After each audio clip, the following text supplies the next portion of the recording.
Have you ever wondered if the creatures of the night, the werewolves, might actually stalk the shadowy corners of our world? This question has been a source of fascination and fear for countless generations, with the legend of the werewolf taking root in the fertile soil of our collective human imagination. Our journey to uncover the origins of the werewolf legend takes us back to the ancient times, to the cradle of Western civilization, Greece. Here we find the tale of Lycaon, a king who dared to test the omniscience of Zeus, the king of gods. For his audacity, Lycaon was transformed into a wolf, doomed to roam the wilderness as a beast. This tale, as old as time, is perhaps the earliest known narrative of a man turning into a wolf. But the werewolf legend didn't stop at the borders of Greece. It traveled, spread, and evolved, becoming a staple in the folklore of cultures across the globe. From the berserkers of Norse mythology, warriors who were said to transform into wolves in the heat of battle, to the loup-garou, feared in the heart of France, the werewolf has left its paw prints in the sands of cultural tales worldwide. In Eastern Europe, belief in these creatures was so strong that it led to mass hysteria and even werewolf trials, mirroring the infamous witch trials of the same era. From the wilderness of North America, where Native American tribes revered or feared the wolf, to the remote corners of Asia, tales of men transforming into wolves have echoed through the ages. So, what does this tell us? That the werewolf is not just a creature of mythology or a creature of the night. It is a symbol, a manifestation of our primal fears, of the thin line that separates man from beast. It represents the wild, the untamed, the uncontrolled aspects of our nature, and perhaps, a dark desire for freedom from the constraints of society. So, as we can see, the idea of men turning into wolves has been a haunting part of our collective imaginations for centuries. But these are not just stories confined to the ancient world or the realms of mythology. Werewolf tales have also left their imprint on the pages of history, with documented sightings that date back to the Middle Ages in Europe. Take for instance the Werewolf of Bedburg, a haunting tale that unfurled in the 16th century. This is the story of Peter Stube, a man from the German village of Bedburg, who was accused of being a werewolf. Stube's confession, extracted under torture, painted a ghastly picture. He claimed to have savaged countless victims over a span of 25 years, his unholy transformation brought about by a magic belt. Whether truth or fiction, the tale of the Werewolf of Bedburg remains steeped in horror and mystery. Then there's the Werewolf of Poligny, a case from 15th century France. A man named Gilles Garnier was convicted of lycanthropy and witchcraft after a spate of child disappearances in the region. The villagers claimed that a fearsome beast was to blame. When Garnier was captured, he confessed to being that beast, describing his transformation into a wolf-like creature and the horrifying acts that followed. His fate was sealed, and the legend of the Werewolf of Poligny was born. Between the 15th and 18th centuries, Europe was gripped by werewolf hysteria. Scores of people were tried and executed for lycanthropy, their stories fanning the flames of fear and superstition. These historical records offer a fascinating, albeit unsettling, glimpse into our collective past. But let's not forget that our journey into the world of the werewolf is far from over. These accounts, as chilling as they are, represent just the tip of the iceberg in our exploration of werewolf sightings. We have yet to delve into more recent encounters, the scientific explanations offered, and the werewolf's enduring influence on pop culture. So stay tuned as we continue to unravel this enigma, one howl at a time. These accounts, as chilling as they are, represent just the tip of the iceberg in our exploration of werewolf sightings. As we move further into the annals of history, the sightings of these mythical beings do not cease. Let's venture into the 18th century, a time marked by enlightenment, yet not devoid of fear and superstition. Somewhere in the rugged landscapes of France, a terror lurked. The Beast of Gévaudan, as it was ominously known, was no ordinary creature. Its reign of horror lasted for 3 long years, from 1764 to 1767. With an alleged death toll of over 100, the beast was described as being larger and much stronger than a wolf, with a reddish fur and unnaturally sharp teeth. Despite numerous hunting parties and the involvement of the king's own men, the beast's true identity remained a mystery, leaving many to believe it was a werewolf. Fast forward to the late 20th century.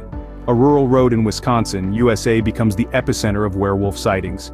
The Bray Road Beast, as it's known, has been described as a large, hairy creature walking upright on its hind legs.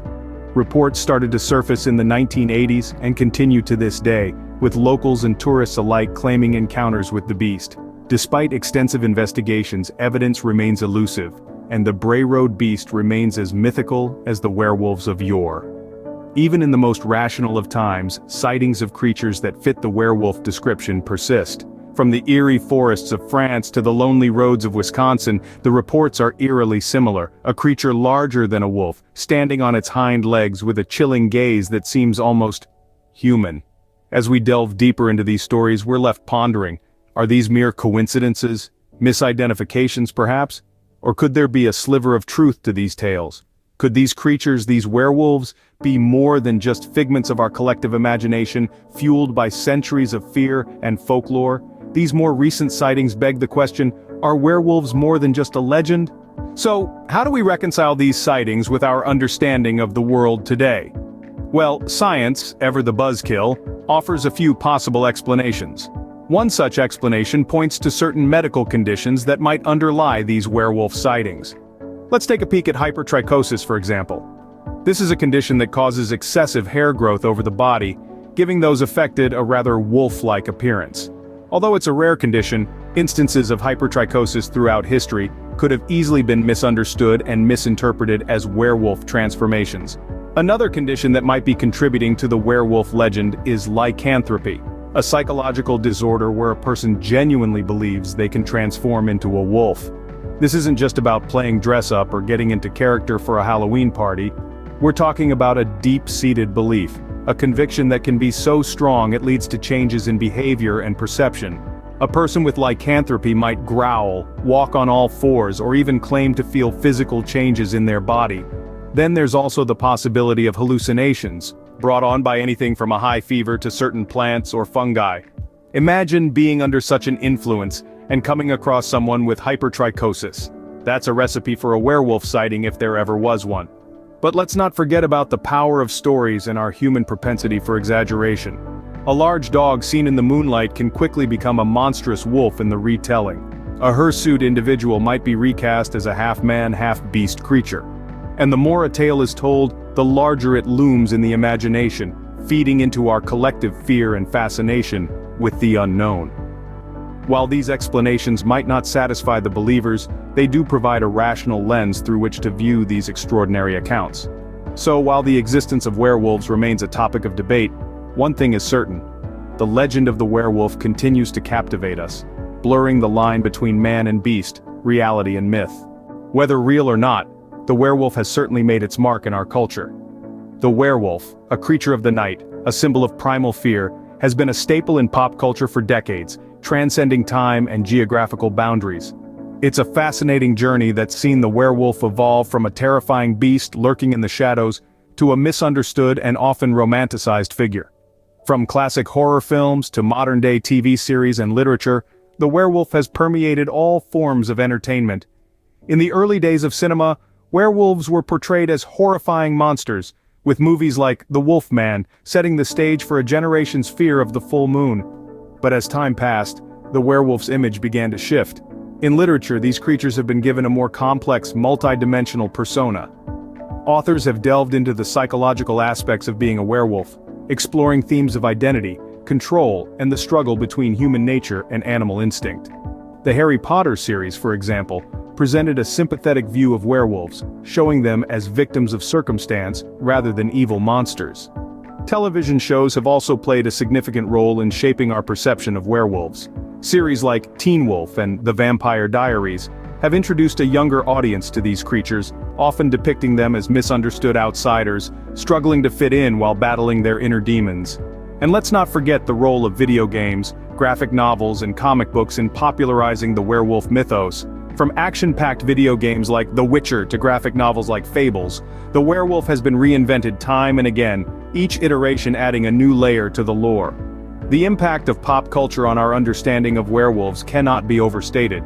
It has transformed our perception of these creatures, from fear-inducing beasts to complex characters that often mirror our own struggles. Despite the fear they inspire, werewolves have undeniably captured our fascination and continue to do so. From ancient myths to modern sightings, the legend of the werewolf persists, leaving us to ponder the truth of its existence. And so, we have journeyed together through the shadowy realms of the werewolf legend. We've traced its origins back to the earliest civilizations, where the chilling tales of humans transforming into wolves first took root. These tales have endured, echoing through the centuries, and have been woven into the fabric of many cultures, each adding its unique thread to the rich tapestry of werewolf folklore. Our expedition also led us through the dense undergrowth of documented sightings. We explored numerous accounts of alleged werewolf encounters, from the spine-chilling chronicles of medieval Europe to the intriguing reports from the modern day. Each story, each eyewitness claim adds another piece to the intricate puzzle of the werewolf legend. We took a detour into the world of science, probing the possible explanations that could account for werewolf sightings. From rare medical conditions to psychological phenomena, we dissected the logical and rational explanations that might shed light on this enduring myth. And of course, we couldn't overlook the werewolf's starring role in pop culture. From the terrifying creature of horror films to the misunderstood anti-hero in modern literature, the werewolf has become a staple, a symbol of our collective fascination with the mysterious and the unknown. In the end, the legend of the werewolf is more than just a tale of transformation. It's a reflection of our deepest fears, our wildest dreams, and our insatiable curiosity. It's a story that continues to evolve, shaped by the collective imagination of humanity. Whether you believe in them or not, the allure of the werewolf is undeniable. If you enjoyed this video, please subscribe for more captivating explorations into the world of mythology and beyond.